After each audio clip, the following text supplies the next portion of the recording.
इतना कहने के बाद अब भगवान सुखदेव जी कहते हैं,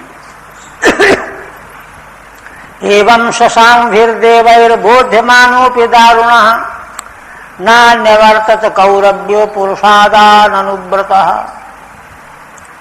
कहते हैं कि देखो, इस प्रकार से श्री वसुदेव जी के द्वारा 5 प्रकार के साम और 2 प्रकार के भेद, इन उपायों के द्वारा उसको समझाने की चेष्टा की गई, होश में आ जाए।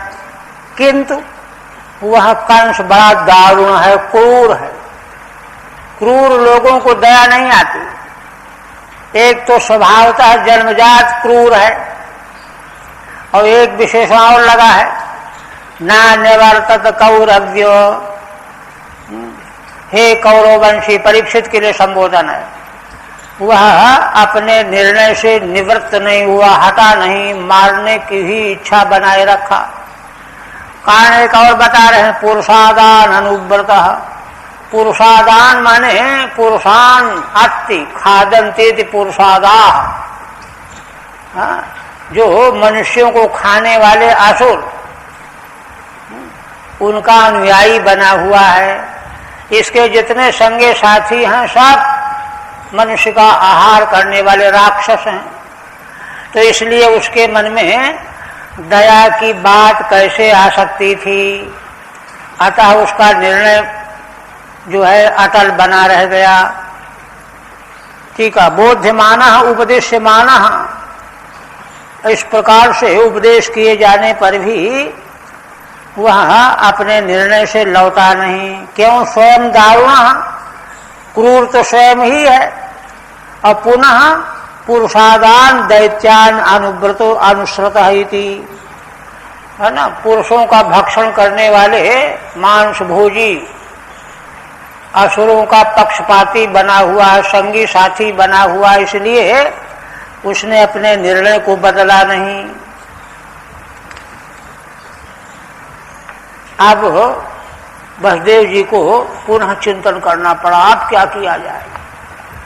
निर्बंधम तस्य तं ज्ञात्वा विचिन्त्यानकदुन्दुभिः प्राप्तं कालं प्रतिबोधुमिदं तत्त्वान्वपद्यतो।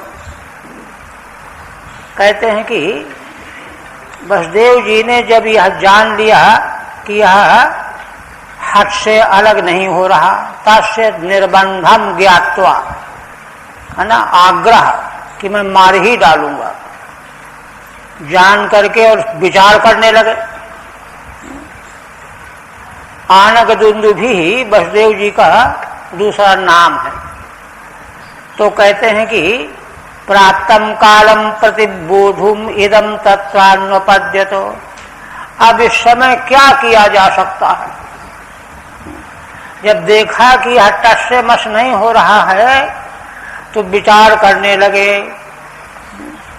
और विचार क्या करने लगे, इस समय क्या उपाय किया जा सकता है ना। यथा काल प्राप्त उपाय कुछ हो सकता है कि नहीं।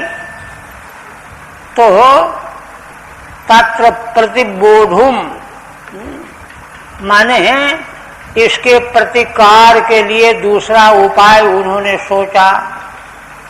तत्र अन्वपद्यत, क्या उनके मन में आया कि यदि मैं इसको देवकी के पुत्रों को सौंपने का वादा कर दूं तो यह देवकी को छोड़ सकता है। यह उपाय उनको सूझा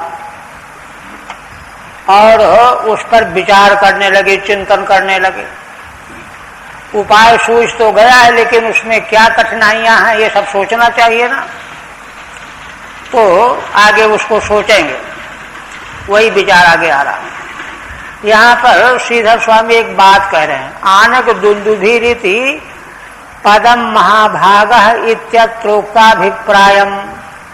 पीछे भी एक जगह आया है, आनकदुन्दुभि की तरह ही वहां महाभाग शब्द आया, महान भाग्यशाली। कि माने जब ये देखा कि यह ऐसा करने जा रहा है तो वहां भगवान सुखदेव जी ने महाभागः शब्द का प्रयोग करके इसलिए प्रयोग किया है कि ये तो बड़े भाग्यशाली हैं, क्योंकि इनका जब जन्म हुआ था देवताओं की दुंदुभी अपने आप बजने लगी थी। इन्हीं के महिमा से तो भगवान इनके यहाँ अवतार लेने वाले हैं। तो जो इतने महामहिम हैं, उनके रथ में मौजूद रहते, समक्ष रहते हुए उस समय कंस भला देवकी को कैसे मार सकता है, प्राण ले सकता है। इस दृष्टि से इस अर्थ विशेष की व्यंजना के लिए वहां महाभाग शब्द का प्रयोग किया गया है। जैसे इसी तरह से यहाँ पर भी आणक दुंदुभी शब्द का प्रयोग है। जैसे वहां महाभाग शब्द का प्रयोग उस विशेष अर्थ को ध्वनित करने के लिए किया गया है, वैसे यहाँ पर भी आणक दुंदुभी शब्द का प्रयोग, जिनका जन्म इतना उदात्त, इतना महामहिम है कि देवताओं के वाद्य अपने आप बजने लगे, तो उनकी महिमा सूचित करने के लिए यह नाम, नहीं तो वासुदेव कह देते।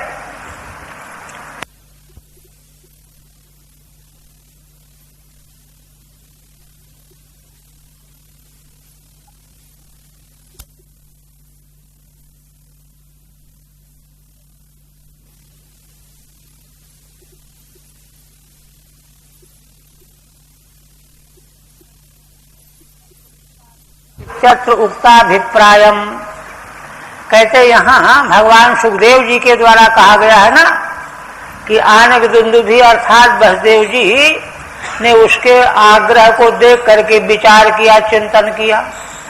तो टीकाकार कहते हैं कि आणक दुंदुभी पद उसी अभिप्राय से कहा गया है जैसा कि पीछे महाभाग पद कहा गया है वसुदेव जी के लिए। तो हमने बताया कि इसलिए महाभाग पद कहा गया है। उसी अभिप्राय से यहाँ पर आणक दुंदुभी पद कहा गया है। इतने महान पुरुष के है ना सामने जो कितनी कठिन परिस्थिति है, ऐसी परिस्थिति में क्या किया जाए क्या न किया जाए, सामान्य व्यक्ति तो बेहोश हो जाएगा। किंतु इसलिए उक्त अभिप्राय से कहा गया है।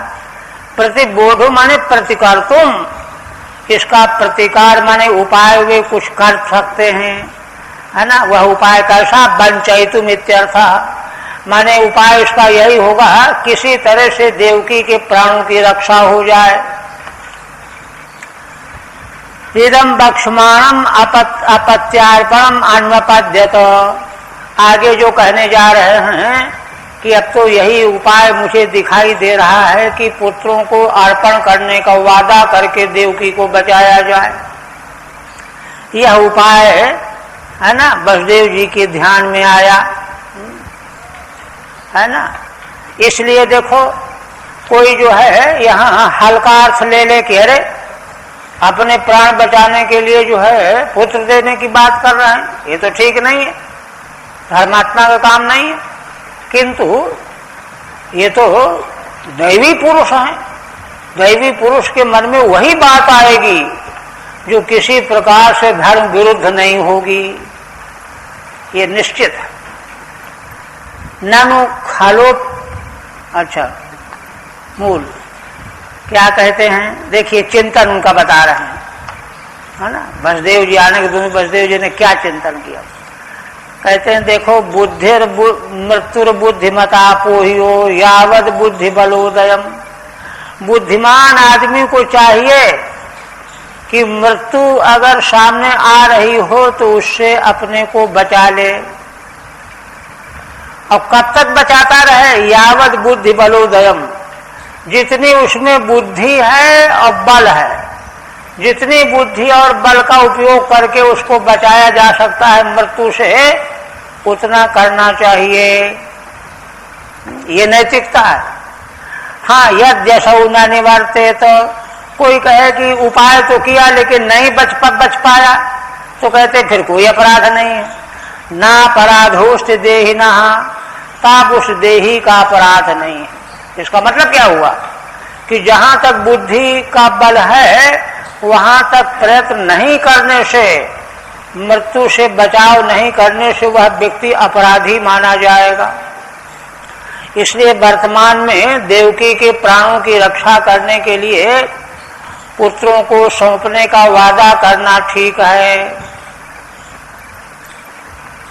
अब ठीक है। ननु खलो अयम एतन न मन्येत। कोई प्रश्न करे कि अरे ये तो दुष्ट है, पुत्र देने की बात वादा करने पर भी न माना, तब इत्याशंक्या स्वयमेव। कहते हैं कि देखो असल में मृत्यु रूप यह स्वयं है, कंस ही मृत्यु रूप है, और मृत्यु तो कहाँ है? मृत्यु रूप यही है ना। क्योंकि देखिए स्वाभाविक मृत्यु जो है ना, दैवदत्त मृत्यु, उससे तो कोई बचना चाहेगा भी नहीं, उससे कोई बच भी नहीं सकता। किंतु इस समय तो मृत्यु रूप कंस ही है, इससे बचाना चाहिए। प्रदाय मृत्यवे पुत्रान मोचय कृपणाम इमाम। इस बेचारी दीन देवकी को, जो बड़ी कृपण दीन है, इसको अपने पुत्रों को मृत्यु रूप कंस को प्रदान करने का वादा करके मैं मुक्त करता हूं। श्रुता में यदि जायरन मृत्युर्वा नम्रिये चेत। अब उसमें उनका काफी तर्क वितर्क आगे हो रहा है ना। ठीक है। तस्माद उपेक्षा दोष परिहाराय एवं करिष्यामीत्याह। इसलिए जीवात्मा अगर मृत्यु से अपना बचाव नहीं करता तो उसको दोष लगेगा, उपेक्षा का दोष लगेगा। इस दोष के परिहार के लिए मैं ऐसा करूंगा, माने पुत्र सौंपने का वादा कर दूंगा। मृत्यवे माने कंसाय। न इदमपि नैन्याय्यम। तो कहा कि पुत्रों को दे करके बचाना ये भी न्याय संगत नहीं है। भाई एक दोष से बचने के लिए मृत्यु से पूरी तरह रक्षा करनी चाहिए, जितनी बुद्धि साथ दे, नहीं तो पाप लगता है। तो इसके लिए तुम जो है ये उपाय निकाल रहे हो, पुत्रों को दे रहे हो, ये तो ठीक नहीं है ना। नैवम न्याय्यम इत्याशंक्या। इस आशंका पर कहते देखो बात यह है, एक परिणाम तो सामने है, पुत्रों को सौंपने का वादा करने वाला जो परिणाम है भी बहुत दूर है। पुत्र उसको कब होते हैं, और पुत्रों के जन्म होते होते ये जीवित रहता है कि मर ही जाता है। सारे विकल्प आगे दे रहे है ना। कहते हैं कि अश्याम यदि में जायरन तदा यद भाव तद भवतु। अगर देवकी में मेरे पुत्र हुए, यदि हुए, अभी तो पता नहीं होंगे कि नहीं होंगे, कौन जानता है। तदा यद भावी तद भवतु। तब जो कुछ भावी होगी हो। जीवितम तु तावत भवे देव। किंतु पुत्र होंगे कि नहीं होंगे भविष्य का तो कोई ठिकाना नहीं है, किंतु तब तक जीवन तो रह जाएगा। तदंतरा यद्य में उम्रियेत तदा न किंचिद अन्याय्यम। उतने बीच में यह भी हो सकता है कंस स्वयं ही मर जाए, तो वो समस्या भी मिट जाएगी, कोई अन्याय नहीं है। अच्छा, फिर हुआ कि मान लो न मरा, तब सारी संभावनाओं पर विचार कर रहे हैं। श्रुता में यदि जायरन मृत्युर्वा नम्रिये चेत, है ना। माने अथवा ये मृत्यु रूप जो कंस है ये मर न गया तो अगर जीवित रहेगा तो पुत्र तो देने पड़ेंगे, वादा किया है, और कदाचित मर ही गया तो देने नहीं पड़ेंगे। और कहते विपर्य वा किम न स्यात् गतिर धातुर दुरत्यया। एक बात और कहते हैं, धर्मात्मा व्यक्ति के चिंतन का ढंग देखिए। कहते हैं कि ऐसा भी तो हो सकता है कि उल्टा हो जाए, ये मेरे पुत्रों को मारना चाहे, मेरा पुत्र इसको मार दे। आकाशवाणी ने मृत्यु बताई है इसकी, तो मेरा पुत्र इसको मार देता। विपर्य हुआ किम न स्यात्। कहते हैं कि इसकी संभावना तुम क्यों कर रहे हो। गतिर धातुर दुरत्यया। है ना। विधाता धाता माने विधाता ब्रह्मा की गति, हाँ, भगवान के समय क्या करना चाहते हैं उसको कोई जान नहीं सकता, इसलिए क्या पता, हाँ, उल्टा होकर के मेरे पुत्र के द्वारा यही मार दिया जाए या पहले ही मर जाए, क्या हो सकता है। उपस्थितो निवर्तेतो निवृत्ता पुनरापतेत, कहते हैं कि देखो संसार में देखा जाता है, संसार की घटनाएं तो वेद के अर्थ को प्रकट करती हैं ना। कहते हैं मृत्यु किसी के सामने आ गई लेकिन बच गया, लौट गई। उपस्थित निवर्तेत निवृत्ता पुनरापतेत, और मृत्यु से बच गया और फिर आ गई थोड़ी देर के बाद। इस तरह से संसार में देखा जाता है। इसलिए माने वर्षों आगे की घटना को लेकर के कोई निर्णय नहीं कर लेना चाहिए, वर्तमान को संभाल लेना चाहिए। ठीक है। यदि च सुता भविष्यन्ति, अगर मेरे पुत्र होंगे, अभी तो पता नहीं होंगे कि नहीं होंगे, न चायम म्रियेत, और ये मरा भी नहीं और पुत्र हो गए, तदा मत पुत्रा देवा से मरणमिति, तो मेरे पुत्र से इसकी मृत्यु हो सकती है। यदि विपर्य वा किम न स्यात्, ऐसा उल्टा विपर्य क्यों नहीं हो सकता, कौन रोकेगा।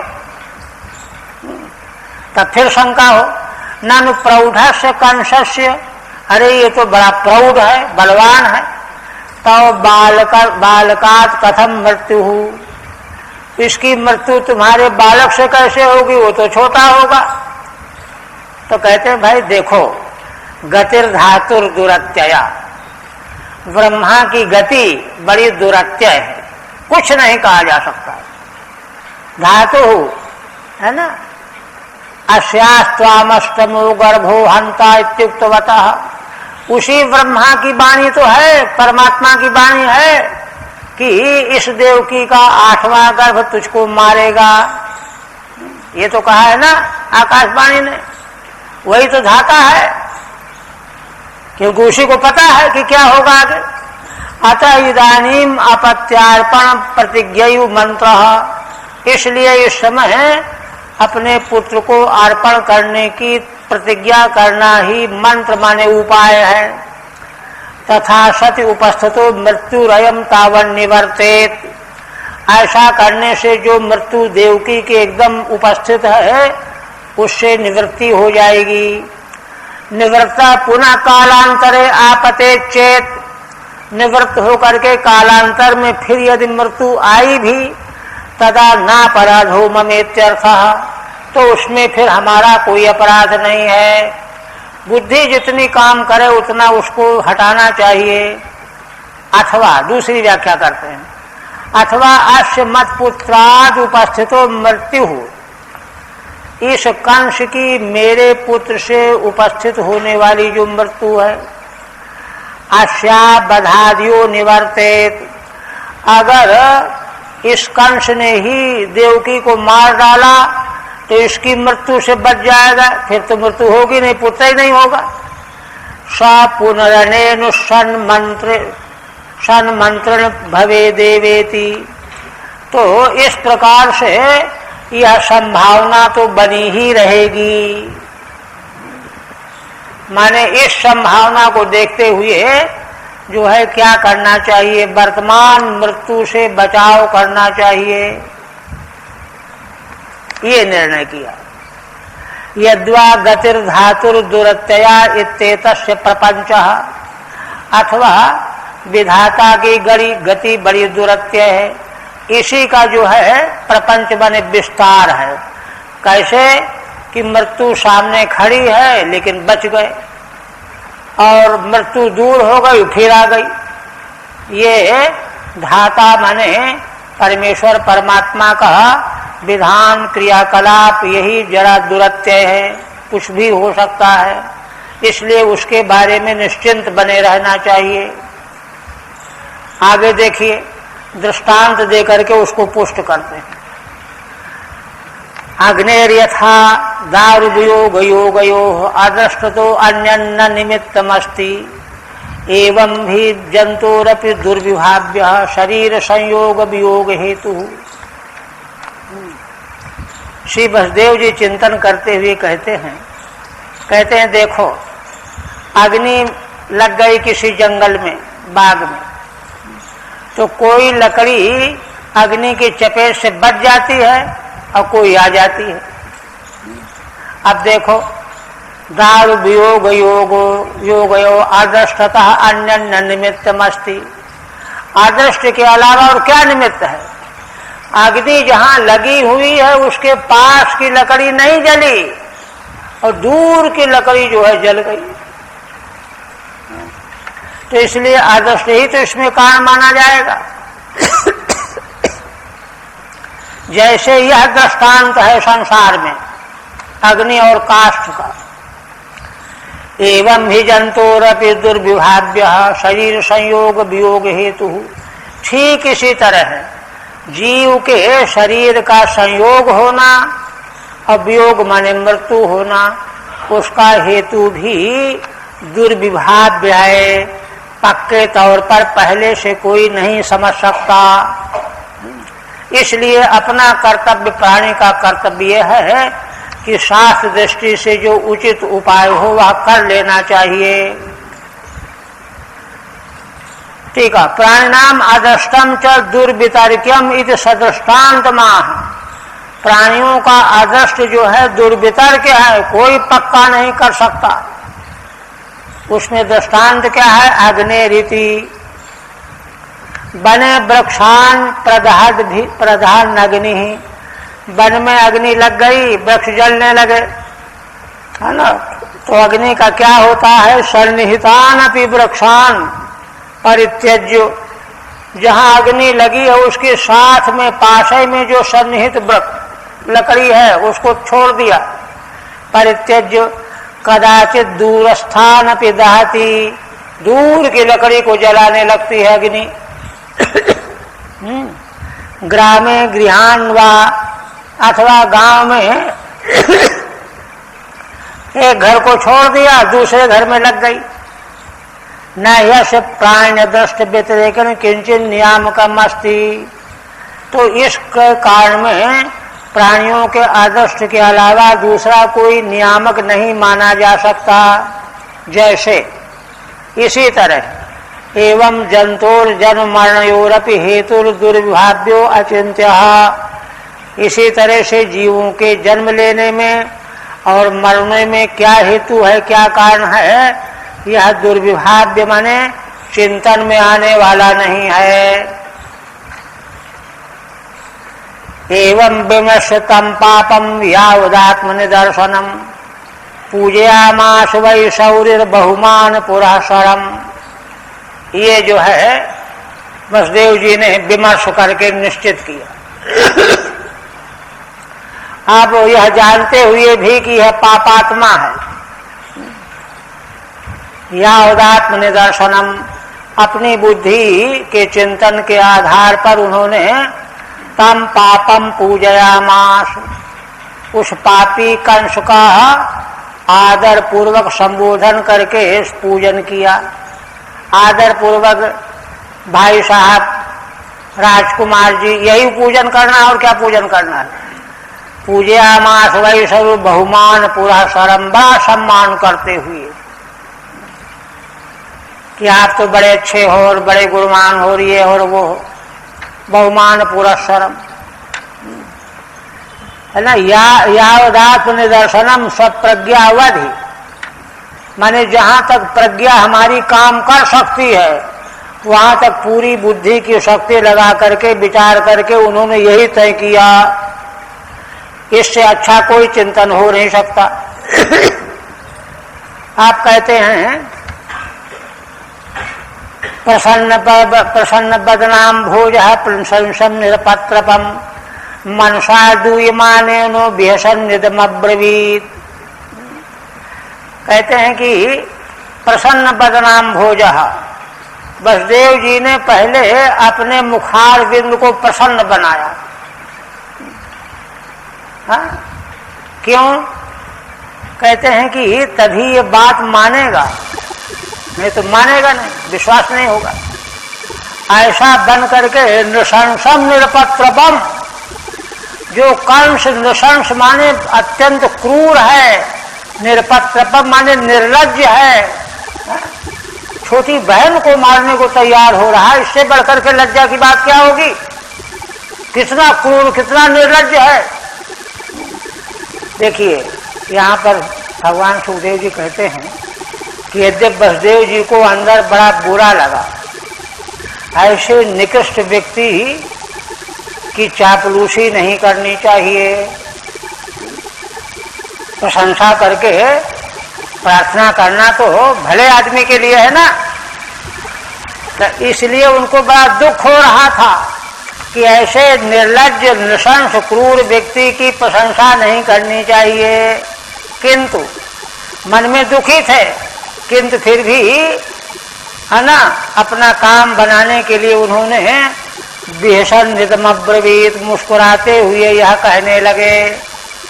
मुस्कुराते हुए न कहते तो उसको विश्वास ही न हो। क्या कहते हैं? तस्य विश्वासाय विकसित मुखाम भोज विहसन न ब्रवीत, उसको विश्वास पैदा कराने के लिए खिला हुआ मुखारविंद बनाया वसुदेव जी ने, और मुस्कुराते हुए उससे बोले। वसुदेव उवाचो,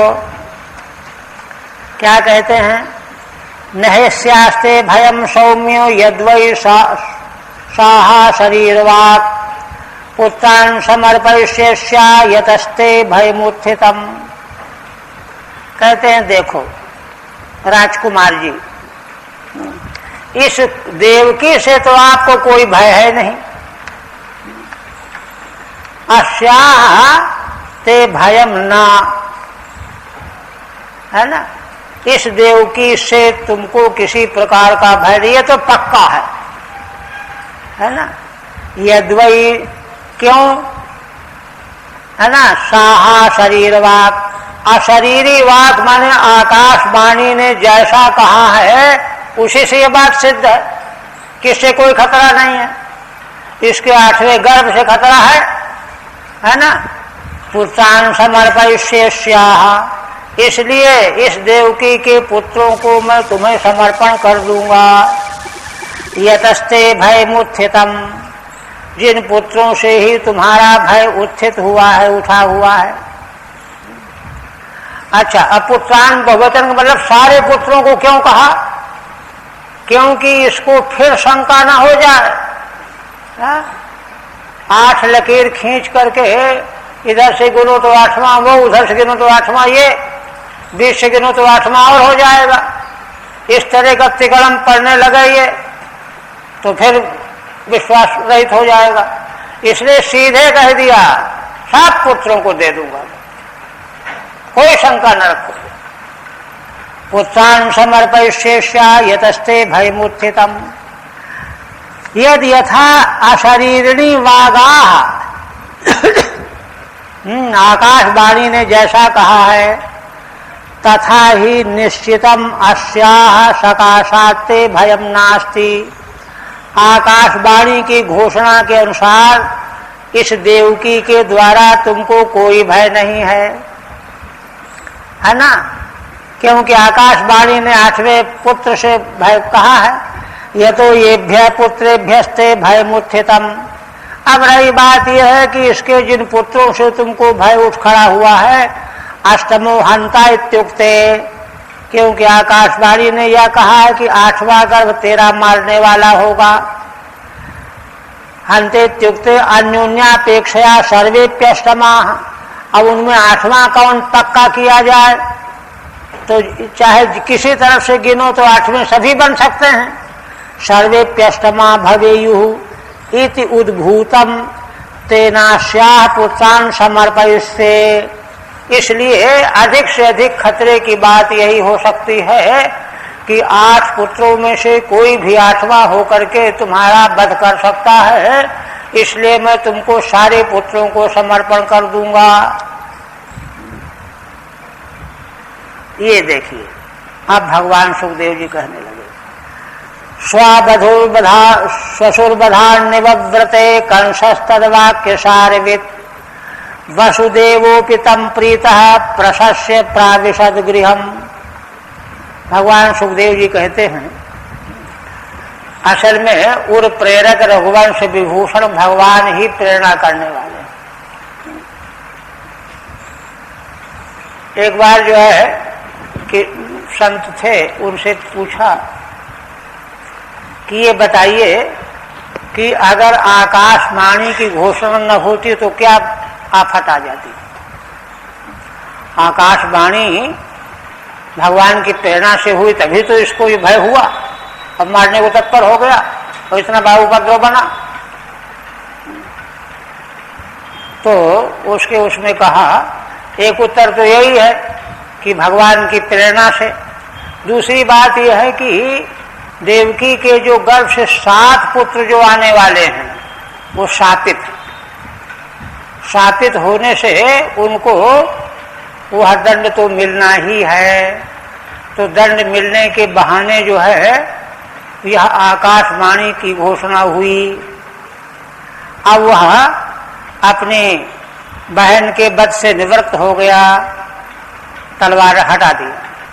तद्वाक्य सारवित, क्यों कंस जो है वसुदेव जी का वचन जो है सार गर्भित है, इनकी बात कभी झूठी नहीं हो सकती। विश्वास हो गया उसको। वसुदेवोऽपि तं प्रीतः प्रशस्य प्राविशद गृहम्। वसुदेव जी भी बड़े प्रसन्न हो गए और उसकी प्रशंसा किया, बड़ा अच्छा किया भाई, एक अपराध से तुमने अपने को बचा लिया। उनकी प्रेरणा से बचा है, लेकिन प्रशंसा में तो यही कहना होता कि तुमने अपने को अपराध से बचा लिया, बड़ा अच्छा किया। प्रशंसा करना है ना। प्रशंसा करके गृहम प्राविशत, अपने घर को चले गए। ठीक है। निवव्रते, निवृत्ता तद्वाक्य सार उपपत्ति तद्वित, क्योंकि वसुदेव जी के वक्तव्य में सार था, उपपत्ति थी, उसको यह कंस भी जानता था, है ना। विरोधी होने पर भी जानता था कि वसुदेव जी कभी झूठ नहीं बोल सकते। बताइए कि जब जिन लोगों ने उनको कारागार से निकालने के लिए इतना बड़ा प्रयत्न किया, मना कर दिया, वे सत्य से तो कभी विचलित होने ही वाले नहीं थे। इस बात को कंस जानता था और विश्वास पूर्वक जो है उसने छोड़ दिया देवकी देवी को, और तब वे, है ना, कुशलता पूर्वक अपने घर को चले गए। अब यहीं रहने देते हैं, कल पूरा होगा।